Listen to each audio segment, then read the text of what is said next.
अस्सलाम वालेकुम नाजरीन, आप देख रहे हैं मेरा यूट्यूब चैनल और मैं इमरान खुराना हूँ। नाजरीन, आज की वीडियो बड़ी इंटरेस्टिंग, बड़ी इंफॉर्मेटिव अली अमीन गंडापुर साहब की, जो कि जनाब कल से अगवा हो चुके हुए हैं, मिसिंग हैं। उनका आज बयान आ चुका है। वो केपी की हाउस में थे, ठीक है। आईएसआई वगैरह जो थे, उन्होंने जनाब इनको किसी तहकीकात के लिए उठाया। और ये वाहद बात है कि 2 महीनों में केपी के वज़ीर आला 2 दफ़ा उठाए गए हैं। आए पहले वीडियो देखते हैं, फिर इस पर इंशाल्लाह बात करते हैं। बहुत सारे लोग जो हैं पाकिस्तान में वो तज़ब्ज़ुब का और घबराहट का शिकार है। एक बेयकीनी की कैफियत है पाकिस्तान में, और ऐसा लगता है कि लोगों में ये घबराहट बढ़ती चली जा रही है। तमाम लोग ये सवाल पूछ रहे हैं कि अब क्या होगा, सूरत हाल किस तरफ जाएगी। एक अजीब जो है वो पाकिस्तान में कन्फ्यूजन पैदा हो चुकी है, जबकि रियासत और अपोजिशन दोनों जानिब से दोनों भी एक कदम पीछे हटने के लिए तैयार नहीं है। मैं कुछ चीज़ें पहले आपको क्लियर कर दूं कि ये कुछ अल्फाज इस्तेमाल किए जा रहे हैं सियासी जमात के लिए, यानी फसादी का लफ्ज़ इस्तेमाल किया जाता है, फितना का लफ्ज़ इस्तेमाल किया जाता है, मुल्क दुश्मन का लफ्ज़ इस्तेमाल किया जाता है, लफ्ज़ बलवाई को बहुत इस्तेमाल किया जा रहा है, शरपसंद, दहशतगर्द, मुल्क के दुश्मन। ये सारे अल्फाज इस्तेमाल करने वालों को मैं सिर्फ ये कहना चाहता हूँ कि ये एक्चुअली इंसानों का गोश्त खाने वाले गिद्ध बन चुके हैं। मैं ख़ास तौर पे मीडिया के लोगों को ये कह रहा हूँ, एक सियासी जमात है, वो एहतजाज करना चाहती है। एहतजाज के रास्ते के अंदर जब आप इतनी बड़ी रुकावटें डालते हैं तो लोग रुकावटों को हटाकर एहतजाज करने की कोशिश करते हैं। पूरी दुनिया में 2 तरह के एहतजाज होते हैं। जो मुअज़्ज़म मुल्क है उन्होंने सीख लिया कि जब पब्लिक एहतजाज करना चाहे तो उनको उनका कॉन्स्टिट्यूशनल राइट दे देना है। वहाँ पर अदलिया आज़ाद है, मीडिया आज़ाद है, तो मौका मिल जाता है लोगों को, लोग बड़ी तादाद में निकलकर अपना एहतजाज रजिस्टर्ड करवा लेते हैं। दूसरा एक तरीका ये होता है कि एहतजाज को रोका जाता है, वाटर कैनन्स का इस्तेमाल किया जाता है, आंसू गैस की शेलिंग की जाती है। हमारे यहाँ तो कंटेनर्स खड़े कर दिए जाते हैं, दीवारें बनाई जाती हैं, खंदकें खोदी जाती हैं। जब आप इस लेवल का तशद्दुद और टॉर्चर करते हैं तो उसका रिएक्शन भी आता है। सारे लोग एक जैसे नहीं होते। जब हज़ारों लाखों लोग निकले होंगे तो उनमें कुछ लोग जो है वो रिटेलिएट भी कर जाते हैं, और ये बात रियासत ने समझनी होती है। एहतजाज करने वालों के अपने मकासद होते हैं। वो जब एहतजाज करने निकलते हैं तो वो अपने मकसद के हुसूल के लिए, अपने नज़रिए के लिए निकलते हैं। और नॉर्मली लोग पाकिस्तान में जो एहतजाज करते हैं, जो पाकिस्तान की हिस्ट्री रही है, वो लोग होते थे जो खाने पीने के लिए या चंद पैसों के लिए एहतजाज में शामिल हो जाते थे। लेकिन अभी सूरत हाल मुख्तलिफ है, लोग नज़रिए के लिए निकल रहे हैं। तो रियासत को मुख्तलिफ लोग मिले हैं और रियासत इनको नॉर्मल लोगों की तरह डील करने की कोशिश कर रही थी, लेकिन लोगों ने बहुत मार खाई है। पाकिस्तान तहरीक इंसाफ की ये बहुत बड़ी कामयाबी है कि उन्होंने अपने कारकुनों को पुरअमन रखा। लेकिन एक अफसोसनाक वाक़े में, क्योंकि देखें जब लगातार आंसू गैस की शेलिंग होती है और पथराव होता है तो लोग उसकी जद में आते हैं। जहाँ बहुत सारे कारकुन अस्पतालों में पहुंचे, वहाँ पुलिस वाले भी पहुंचे। एक पुलिस वाला जहाँ बक भी हुआ है और ये कहा जा रहा है कि ये किसी का पत्थर लगने से इनकी मौत हुई है। ये जहाँ बक हुए हैं पुलिस वाले इस्लामाबाद से। अब एक बयानिया बनाने की कोशिश की जा रही है कि ये सियासी जमात नहीं है, कोई दहशतगर्द है। मुझे अच्छी तरह याद है कि परवेज़ मुशर्रफ की डिक्टेटरशिप में जब नून लीग के खिलाफ मुकदमा दर्ज किया जाता था तो नून लीग के आगे लफ्ज़ गुंडे लिखा जाता था। आप निकालें, नून लीग वालों के पास आज पंजाब में हुकूमत है, वो उस दौर के सारे सियासी मुकदमात निकालें तो जैसे आज ये कर रहे हैं ना, बलवाई, फितने, शरपसंद, मुल्क दुश्मन, अनासिर, ये सारा कुछ आज ये लिख रहे हैं। तो नून लीग के साथ एक लफ्ज़ लाजिम हो गया था और कहा जाता था कि नून लीग के गुंडे। तो ये चीज़ उन्होंने बर्दाश्त की हुई है। पाकिस्तान पीपल्स पार्टी ने भी माजी में की हुई है, लेकिन इसकी इंटेंसिटी इतनी ज़्यादा नहीं थी जितनी अब पाकिस्तान तहरीक इंसाफ के खिलाफ है। ये कल को इन्हें दोबारा बर्दाश्त करना भी पड़ेगा। यही चीज़ें एक मरतबा फिर इन सियासी जमातों के सामने आएंगी, लेकिन जब इनके सामने आएंगी तो फिर देखेंगे ये कैसे रिस्पॉन्ड करते हैं। लेकिन मीडिया को मेरा ये कहना है कि सारा मीडिया जानता है कि तहरीक इंसाफ एक ऐसी पॉलिटिकल पार्टी है जिसको पाकिस्तान में सबसे बड़ा मैंडेट मिला है, जिसको पाकिस्तानियों ने सबसे ज़्यादा सीटें दी है, जिसको पाकिस्तानियों ने सबसे ज़्यादा वोट दिए हैं। वोट ज़ाया कर करके, वोटों को नुकसान पहुंचा कर जाली फॉर्म 47 पे हुकूमत बनाई गई है। लेकिन इसके बावजूद ये लोग जब एक पॉलिटिकल पार्टी को और उसके कारकुन को इस तरीके से मुखातिब करते हैं तो इसका मतलब क्या है? इसका मतलब यह है कि ये गिद्ध बन चुके हैं और सियासी मुखालफत में बहुत आगे निकल गए हैं। उसकी एक रीज़न भी है ना। देखिए, जिन पॉलिटिकल पार्टीज को ये लोग पसंद करते हैं या जिन पॉलिटिकल लीडर्स को ये लोग पसंद करते हैं, यानी मैं आपको सिंपली ये कहूँ कि आज की तारीख में पाकिस्तान में जो पॉलिटिकल लीडर्स हैं उनमें मुझे इमरान खान बेहतर है। वो मुझे इसलिए लगता है, वो अपने नज़रिए की वजह से, मुझे इसलिए लगता है कि उसने कम से कम कंप्रोमाइज़ नहीं किया, उसने कम से कम डील नहीं की, वो अस्पताल में जाके बीमार नहीं पड़ गया। तो मुझे लगा कि इमरान खान बाकी सबसे बेहतर है, तो ये मेरी चॉइस है ना। अब इमरान खान के साथ अच्छा होता है बुरा होता है ये उनकी पॉलिटिक्स है, लेकिन ये मेरी चॉइस है। अब दूसरी जानिब मैं ये देख रहा हूं कि कुछ लोग जिनको नवाज शरीफ पसंद है या आसिफ अली जरदारी पसंद है या कोई और लीडर पसंद है, वो लोग लगातार इमरान खान साहब को और उनकी पार्टी को इस तरह के अल्फाज बोल के टारगेट कर रहे हैं, जो अल्फाज मैंने आपको पहले बताए। उसका रीज़न ये नहीं है कि अभी कोई प्रॉब्लम है, उसका रीज़न ये है कि उनके अंदर एक एहसास कमतरी पैदा हो चुकी है कि मेरा लीडर तो बहुत अच्छा है या मेरी चॉइस तो बहुत अच्छी है, तो पब्लिक उसके साथ खड़ी क्यों नहीं होती। अब वो पब्लिक का कुछ और तो कर नहीं सकते, तो पब्लिक को वो बलवाई कहते हैं, पब्लिक को वो शरपसंद कहते हैं, पब्लिक को वो मुल्क दुश्मन कहते हैं, पब्लिक को वो दहशतगर्द कहते हैं। हालांकि जितनी मार पाकिस्तान तहरीक इंसाफ ने खाई, मैं चैलेंज करता हूं इसका 10% भी नून लीग नहीं खा सकती। वो भाग जाएंगे, मैदान छोड़ के चले जाएंगे। मैंने इनके लोगों को, इनके लीडर्स को मैंने भागते हुए देखा है, एक दफा नहीं 10 दफा भागते हुए देखा है। ये ख्वाजा आसिफ जो अब डींगे मारते हैं, ये पूरे मुशर्रफ दौर में दिखाई नहीं देते थे, ये नजर ही नहीं आते होते थे किसी जगह पे, किसी एहतजाज में ये गायब थे, सारे मुल्क छोड़ छोड़ के भागे हुए थे, एहसन इकबाल और ये सारे लोग। इन्होंने तो गुडी गुडी खेला है। यानी जनरल बाजवा के दौर में इनको हल्का फुल्का गिरफ्तार करके फुल प्रोटोकॉल दिए गए थे, उन प्रोटोकॉल्स के अंदर ये आते और जाते थे और इंजॉय करते थे। उस जेल में और इस जेल में फर्क है। इनके मुंह पे कभी काले कपड़े नहीं डाले गए, इनको कभी उल्टा लटका के नंगा नहीं किया गया, ना इनके ऊपर कभी करंट लगाया गया, ना इनको 3rd डिग्री का इनके ऊपर इस्तेमाल हुआ। वो पाकिस्तान तहरीक इंसाफ ने वो सारा कुछ बर्दाश्त किया है। इसके बावजूद देखें, किसी भी पॉलिटिकल पार्टी के वर्कर्स के साथ ये होगा तो वो रिटेलिएट करेंगे, लेकिन एक हद तक वो बर्दाश्त कर सकते हैं। मेरे ख्याल में तहरीक इंसाफ के कारकुनों ने बर्दाश्त की इंतहा की है। बदतरीन फस्तायत के बावजूद उन्होंने अपना टारगेट अचीव किया और वो डी चौक तक पहुंच गए। ये बहुत इंपॉर्टेंट है, डी चौक तक पहुंच जाना। वो पहुंच गए डी चौक तक, वहां पे आ गए, आके उन्होंने अपना एहतजाज रजिस्टर्ड भी कर दिया। अब इमरान खान साहब का फैसला है कि लोगों ने एहतजाज को आगे बढ़ाना है या इसको किस सिमत में जाना है, वो पार्टी लीड कर रहे हैं तो वो बता देंगे, उसके मुताबिक पार्टी मामलात को आगे ले जाएगी। तो ये चीज को तो आप यहां रोकें। अब अगर नवाज शरीफ के पीछे लोग नहीं निकलते, जरदारी के पीछे लोग इस तरह नहीं निकलते, बाकी लोगों के लिए नहीं निकलते, तो फिर आप गुस्सा पाकिस्तान तहरीक इंसाफ के कारकुनों पे तो ना निकालें ना, वो भी पाकिस्तानी है। अब आप उठा के कभी उन्हें कहते हैं पश्तून दहशतगर्द, कभी आप उन्हें कहते हैं कि ये फितने हैं, कभी आप उन्हें किसी नस्ल की वजह से, कभी किसी नस्ल की वजह से, कभी उनके ऊपर तासुब, कभी लिसानी तासुब, तो हर हथकंडा आप उनके खिलाफ इस्तेमाल करते हैं, कभी मजहब का हथकंडा आप उनके खिलाफ इस्तेमाल करते हैं।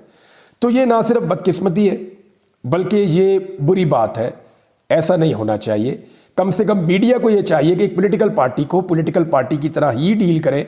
जब मुशर्रफ दौर में नून लीगी गुंडे कहा जाता था तो मीडिया उनको नून लीगी गुंडे नहीं कहता था। मुशर्रफ के दौर में भी हमारी जो मीडिया थी पाकिस्तान की, उसका ये पहलू तो ठीक था, यानी मीडिया उस वक्त इस लेवल तक गिरा हुआ नहीं था जितना अब गिर गया है। यानी मुझे बहुत शिकवा हो सकता है किसी पॉलिटिकल पार्टी के कारकुनों से, मुझे बेशुमार गालियां देते हैं, बदतमीजी करते हैं, अजीब अजीब झूठ बोलते हैं, लेकिन इसके बावजूद कभी आपने मेरे मुंह से उनके लिए गंदी बातें नहीं सुनी होंगी, कभी मैंने उनको कोई इस तरह के खिताब देकर नहीं बुलाया होगा, फैक्ट्स के ऊपर बात की होगी, 10 दफा की होगी, लेकिन मैंने किसी को उल्टे नाम से नहीं बुलाया होगा।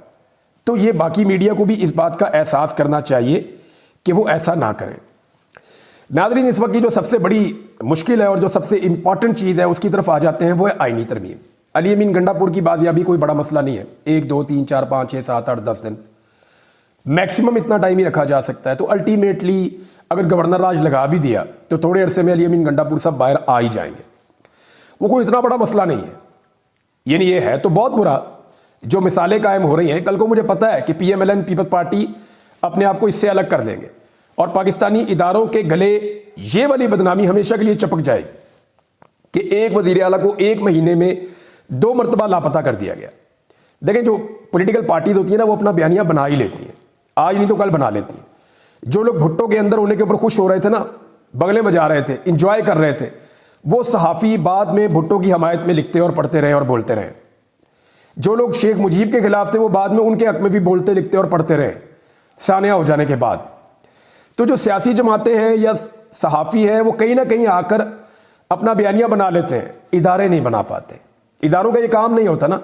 सियासी जमातें अपने आप को निकाल लेती हैं क्राइसिस में से, अपना बयानिया बना लेती हैं, कल को ये जमातें इस सारे सिचुएशन को, इन सारी चीज़ों को डिसोन कर देंगी और ये कहना शुरू हो जाएगी हमें अफसोस था, ये हम कुछ कर नहीं पा रहे थे।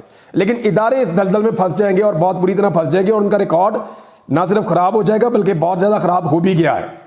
क्योंकि ये पाकिस्तानी मीडिया चाहे इसको रिपोर्ट ना करे, लेकिन इंटरनेशनल मीडिया इसको भरपूर कवरेज दे रहा है।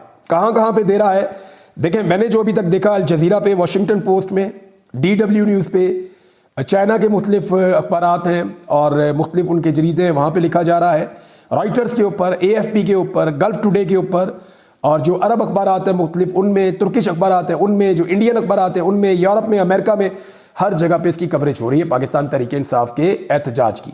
तो आलमी मीडिया इसकी कवरेज कर रहा है, पाकिस्तानी मीडिया जो है वो मजबूर भी है और वो कवरेज नहीं कर रहा।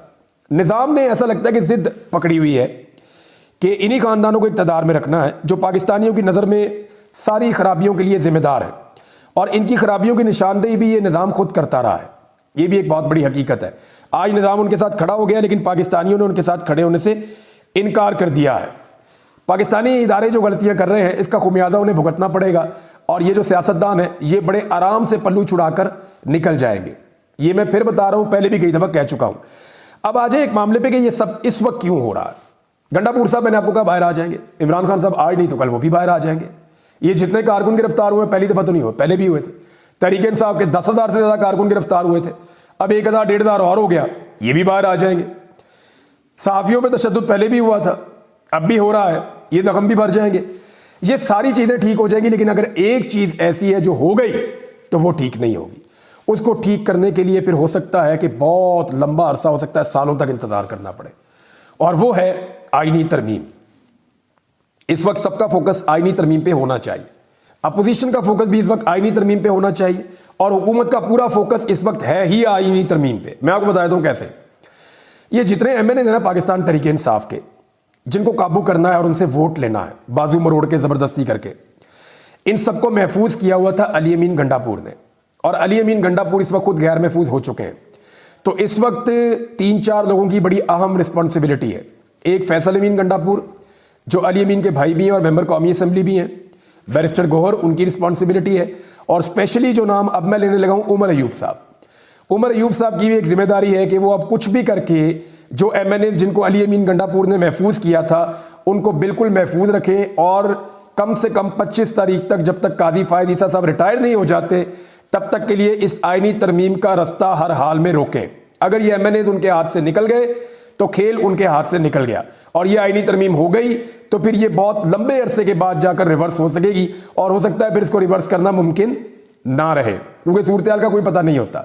तो सबसे मेन चीज़ और मेन फोकस पाकिस्तान तहरीक इंसाफ का अगर होना चाहिए तो वो आईनी तरमीम वाले मामले के ऊपर होना चाहिए, क्योंकि जो MNAs हैं उनके ऊपर अब अटैक शुरू कर दिया गया है। आदिल बादज़ई, आप जानते हैं, ये पाकिस्तान तहरीक इंसाफ के वोटों से MNA बने, इन्हें नून लीग का बयान अल्फी लेने पर मजबूर किया गया, इन्होंने दे दिया। ये नून लीग के लिखे हुए MNA हैं, इनके ऊपर कोई रेफरेंस कभी दायर नहीं किया गया। लेकिन गुज़िश्ता दिनों जब ये गायब हुए, गायब क्या हुए, मुझे पता है कि ये खैबर पख्तूनख्वा की हुकूमत से इनका रब्ता था। इन्होंने कहा जी कि मैं PTI के खिलाफ कभी वोट नहीं डालना चाहता, और उन्होंने इनको सिक्योर कर लिया। जब वो महफूज मुकाम पर पहुंच गए तो उसके बाद अब इनके प्लाजे गिराए जा रहे हैं क्वेटा में, जो पहले नहीं गिराए गए। इनके ऊपर रेफरेंस दायर किया गया जो पहले नहीं किया गया। इनके भाइयों के और ख़ानदान के ऊपर जो है वो शिकंजा कसा जा रहा है कानून का, जो पहले नहीं किया गया। कल तक ये बहुत अच्छा था, आज ये आईनी तरमीम के हक में वोट नहीं डाल रहा, तो ये गंदा बच्चा बन गया है। इसी तरह चौधरी इलियास, जिन्होंने काफ लीग को बयान हल्फी दिया था, उनके जब पब्लिक का बहुत प्रेशर आया, उनकी अपनी फैमिली का बहुत प्रेशर आया, मेरे उनके ख़ानदान के लोगों से बात हुई, तो उन्होंने कहा जी हम आपको गारंटी देते हैं, हम इनको वोट नहीं डालने देंगे। चौधरी इलियास साहब रूपोश हो गए और चले गए। अब उनके ख़ानदान को और उनको भी जो है वो स्क्रू किया जा रहा है, और उनके ऊपर दबाव बढ़ाया जा रहा है कि कुछ भी करके उनको वापस लाया जाए, और लाकर उनसे भी आईनी तरमीम के हक में वोट लिया जाए। इसी तरह जो बाकी MNAs हैं, उनकी इतलात आ रही है कि कुछ लोगों को पकड़ा जा रहा है, गिरफ्तार किया जा रहा है। तो इस वक्त रियासत अपनी पूरी ताकत लगा रही है आईनी तरमीम करने के लिए, लेकिन इस आईनी तरमीम के लिए रियासत को जो वोट चाहिए वो वोट पाकिस्तान तहरीक इंसाफ के हैं। तो तहरीक इंसाफ को अपने वोट हर हाल में महफूज बनाने हैं। फजल रहमान साहब ने कहा जी कि मेरे बंदे नहीं वोट डालेंगे, लेकिन 2 बंदे उनके डालेंगे। 2 बंदे हुकूमत के निकल गए। अगर हुकूमत के पास अब भी वोट है तो 214 215 वोट हैं, तो क्या तहरीक इंसाफ के 9 से 10 बंदे हुकूमत तोड़ सकती है?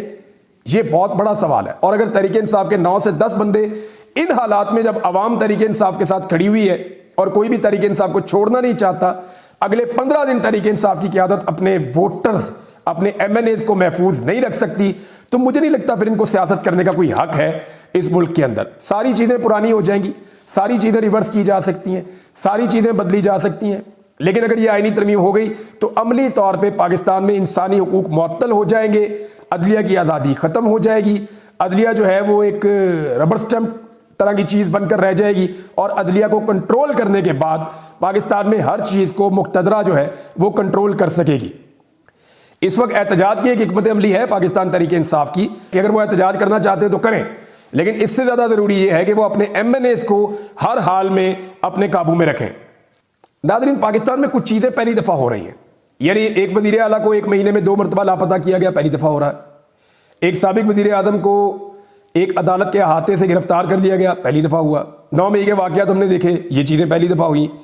फिर हमने देखा कि ज़रताज गुल वज़ीर साहबा को, जो MNA है, नंगे पाँव नंगे सर उनको घसीट के ले जाया गया, ये हमने पहली दफ़ा देखा। बहुत सारी ख़वातीन की चादर और चारदीवारी का तकद्दुस पामाल हुआ, ये हमने पहली दफ़ा देखा। पंजाब में इतने बड़े पैमाने पर इंसानों का लापता होना और चादर और चारदीवारी का तकद्दुस पामाल होना, पुलिस का सियासी मकासद के लिए इस लेवल तक चले जाना, ये हमने पहली दफ़ा देखा। ये सारे मनाज़िर हम पहली दफ़ा देख रहे हैं। हो सकता है गवर्नर राज भी लग जाए खैबर पख्तूनख्वा में, लेकिन ये पहले भी लगता रहा है।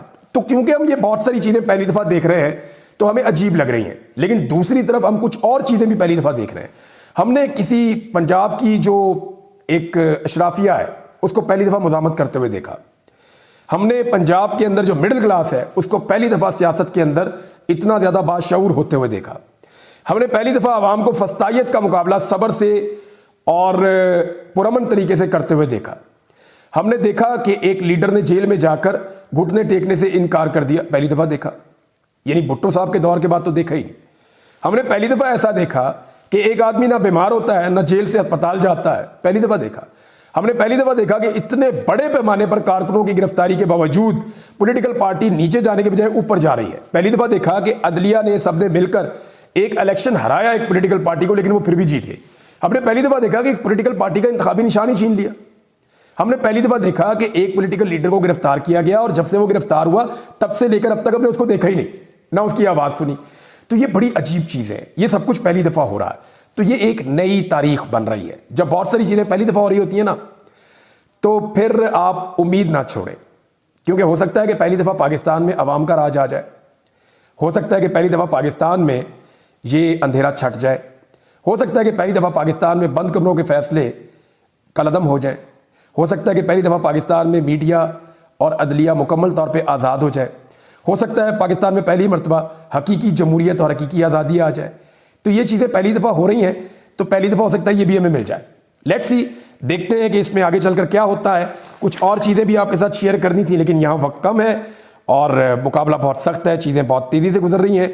धरने की अपडेट्स और बाकी चीज़ों की मैं आपको शाम में देता हूँ। अब तक के लिए इतने, अपना ख्याल रखिएगा, अपने इस चैनल का भी। अल्लाह हाफ़िज़। जी नाज़रीन, देखिए अपना वीडियो, अगर मेरी वीडियो अच्छी लगी है तो मेरी वीडियो को लाइक करें, चैनल को सब्सक्राइब करें और बेल आइकन और बटन को प्रेस करें ताकि मेरी तमाम आने वाली वीडियो आप तक बआसानी पहुँच सके। मिलते हैं नेक्स्ट वीडियो में, तब तक के लिए अल्लाह हाफिज़।